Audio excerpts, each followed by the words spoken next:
A planar rectangular plane has a two V-shaped pieces attached as shown below. This piece of paper is folded to make the following closed three-dimensional object. The number of folds required to form the above object is A, B, C या D. Again pause कीजिए, सोचिए. मैं कोई 3D figure से आपको नहीं बताऊंगा, बहुत ही बेसिक से जाऊंगा और एक एक करके हर एक स्लाइड में वो शेप क्रिएट करूंगा. लंबा खासा सोल्यूशन होगा बट आपको अच्छे से समझ में आएगा, ठीक है. बट आप खुद से भी ट्राई कीजिए, सोल्यूशन को खोजिए, फिर मेरे सोल्यूशन को देखना. So the correct answer is option A. अब ऑप्शन ए क्यों सही है, ध्यान से सुनना. हर एक लाइन, हर एक स्लाइड इंपॉर्टेंट है. अगर आप फोकस नहीं करोगे भटक जाओगे, इसलिए कह रहा हूँ. देखो, सबसे पहले हमें इस शेप का इस्तेमाल करना है to create this 3D object. और कैसे होगा, फोल्डिंग की मदद से. कितने फोल्ड्स करने हैं यही सवाल है. तो देखो, सबसे पहला इजी फोल्ड मार लेते हैं कि हमको ये वी जनरेट करना है. ये वी कैसे जनरेट होगा, इस वाले से. सर दिखाई दे रहा है, वो वी शेप जो है ना वो इधर इधर बैठे है ना. तो अगर आप इसको दबा दोगे नीचे तो ये जनरेट हो जाएगा. तो नीचे दबाना है, फोल्ड करना है. तो कहाँ पर फोल्डिंग करना पड़ेगा, इधर, इधर से नीचे दबाओ और इधर एक फोल्ड मारो और नीचे दबाओ, राइट. ऐसे करोगे तो वो वी शेप जनरेट हो जाएगा. ये बात क्लियर है, ये बात क्लियर है. तो अब आगे बढ़ते हैं और ये चीज़ को विजुअलाइज करो, ठीक है. ये चीज़ को विजुअलाइज करो. मैं ऐसे ज्योमेट्री से बताऊंगा कि ये ए बी पर मैंने फोल्ड किया और सी डी पर फोल्ड किया अभी तक, जिससे हुआ क्या, ये वी शेप जनरेट हुआ ऐसे. अब तक सिर्फ वी शेप जनरेट हुआ है, बाकी कुछ नहीं हुआ है. अब है ना, मैं बी डी के अराउंड भी फोल्ड करूँगा, ठीक है. बी डी के अराउंड ऐसे ऐसे मेरी रेक्टेंगुलर शेप है वो, ठीक है. बी डी के अराउंड अगर फोल्ड किया तो हुआ क्या, वो पेपर नीचे दबा रहा होगा तो पेपर नीचे जाएगा. ये मेरा पेपर है, आप देख सकते हो, पेपर नीचे गया और ये बी डी के अराउंड फोल्ड हुआ. ये मेरा रिजल्ट बना है और ये रिजल्ट अब थोड़ा थोड़ा इससे मैच करना स्टार्ट किया है, राइट. आप देख सकते हो ये वाला शेप जनरेट हो गया और ये वी वाला शेप दिखाई दे रहा है और इधर भी वो वी वाला शेप दिखाई दे रहा है. पूरा रेडी नहीं हुआ है बट पार्शली हमको पता चल रहा है कि हम सही डायरेक्शन में जा रहे हैं. तो अब तक हमने 3 फोल्ड किए जिससे ये फिगर आया है. ए बी के अराउंड फोल्ड, सी डी के अराउंड फोल्ड जिससे वी जनरेट हुआ और बी डी के अराउंड फोल्ड जिससे ये वाला रेक्टेंगल जनरेट हुआ और पेपर सीधी नीचे चली गई. चलिए अब आगे बढ़ते हैं.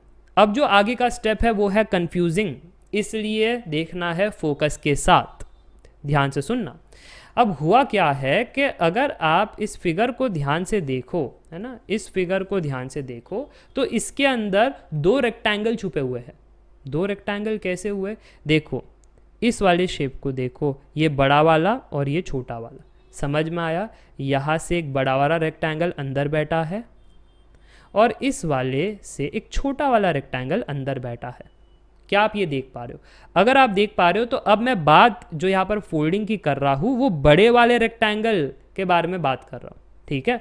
सो बड़े वाले रेक्टेंगल का अगर मुझे वो फोल्डिंग चाहिए, यानी ऐसे फोल्डिंग, ऐसे और फिर उसके बाद ऐसे फोल्डिंग, तो उसके लिए मुझे यहाँ पर फिगर में बताओ कि किस पर निगाहें रखनी चाहिए. सर निगाहें रखनी चाहिए, ये देखो ये बड़े वाले साइड पर, ये वाला, ये यहाँ से वो बड़ा वाला रेक्टेंगल का वो फोल्डिंग स्टार्ट होगा. ओके, तो मैंने फिर इस कॉर्नर को इस कॉर्नर से ट्रेस किया और पता चला कि पेपर में वो EF पर आ रहा है, क्योंकि हमारा पेपर ऐसे यहाँ पर ऐसे खुला पड़ा था ना, और पेपर को ऐसे फोल्ड करना है इधर इस साइड पर और इस साइड पर ताकि वो बड़ा वाला रेक्टेंगल का बेस बने. तो इसलिए इस वाले पेपर पर फोल्डिंग होगी, इधर या इधर फोल्डिंग नहीं होगी, ये पेपर पर फोल्डिंग होगी. बस पोजीशन कौन सा है वो देखने का था. तो पोजीशन है वो EF वाला, ठीक है. ये कॉर्नर से ये कॉर्नर जोड़ा तो वो EF पर होगा. तो रेक्टेंगल का ये पहला लाइन मुझको मिल जाएगा. अगर इसमें बताओ तो कौन सा लाइन मिला है, बड़े वाले रेक्टेंगल का ये वाला साइड मुझको मिला है, ठीक है. ये अब दूसरा वाला चाहिए तो क्या करना पड़ेगा, दूसरा वाला चाहिए तो सर जी इस कॉर्नर से इस कॉर्नर पर जाइए और फिर ये वाला जो है इधर आप फोल्डिंग कीजिए, ठीक है. चलो, तो ऐसे एक एक करके ही हमें आगे बढ़ना है. तो फोकस एरिया क्या है यहाँ पर कि बड़ा वाला रेक्टेंगल जो है वो क्रिएट करना है और ये वाला जो है वो first side of the rectangle हमको इस प्रकार से रिजल्ट दिख रहा है. जैसे मैंने वो वहाँ से EF पर फोल्ड मारा, अब पेपर फ्लैट हो गया और ऐसे हमको बड़े वाले रेक्टेंगल का एक साइड मिल गया. अब दूसरा साइड चाहिए तो मैंने बताया था ना, ये कॉर्नर से ये कॉर्नर जोड़ना है. कैसे जोड़ोगे, ऐसे जोड़ोगे. तो वो GF वाले पर अब दूसरा फोल्डिंग करना है, तो ऐसे वो GF पर एक फोल्डिंग मारना, ठीक है. जैसे आप GF पर फोल्डिंग मारोगे तो पेपर अब ऊपर चला जाएगा ऐसे और वो बड़ा वाला रेक्टेंगल नीचे क्रिएट हो गया. समझ में आ रही है बात? धीरे धीरे ये शेप आएगा, टेंशन मत लो, पूरा का पूरा शेप आएगा, मैं स्टेप बाय स्टेप बता रहा हूँ। अब पेपर ऊपर चला गया, अब कहाँ पर फोल्डिंग चाहिए? अब सर जी आप ध्यान से देखो, ये वाला शेप जनरेट करना है तो इधर इधर पर फोल्डिंग चाहिए, ये वाले पर, है ना। अब ध्यान से देखना, कहाँ पर फोल्डिंग चाहिए? अब इधर पर फोल्डिंग चाहिए, और इधर पर फोल्डिंग चाहिए तो वो शेप आप देख सकते हो दैट ये वाला जो है इस कॉर्नर से इस कॉर्नर जोड़ो, तो पेपर के अंदर एट दी एंड सारे फोल्डिंग्स इस पेपर पर ही करना है। बट कौन सा पोजीशन होगा? अब ये वाला पोजीशन, IJ वाला पोजीशन, इस पर फोल्डिंग होगा। तो होगा क्या? अब वो पेपर फिर ऐसे आगे ऐसे हो जाएगा। आप देख पा रहे हो कैसे होगा? आगे चला जाएगा क्योंकि हमने IJ पर फोल्डिंग किया है। नेक्स्ट फोल्डिंग किधर होगा? इस वाले लाइन पर, क्योंकि अगर मैं इस वाले लाइन पर फोल्डिंग करता हूँ तब जा कर के ये रीजन क्रिएट होगा जो हमारे फिगर के अंदर दिखाई दे रहा है। तो IJ पर फोल्डिंग करने के बाद अब नेक्स्ट फोल्डिंग जो होगी वो यहाँ पर होगी, आप देख सकते हो KL पर होगी। तो जैसे ही KL पर फोल्डिंग करूँगा, पेपर कहाँ पर शिफ्ट होगा? पेपर अब नीचे चला जाएगा। तो आप देख सकते हो हमारा अच्छा खासा रीजन अब तक जनरेट हुआ है ना। पहले ये किया था, फिर ये हुआ था, फिर नीचे का रेक्टेंगल हमने क्रिएट कर लिया, फिर ऊपर का अब ये वाला रेक्टेंगल भी क्रिएट हो गया। अब वापस से ऐसे अंदर जा करके ये पूरा फिगर जनरेट करेंगे। तो अब देख सकते हो पेपर जो है ऐसे है।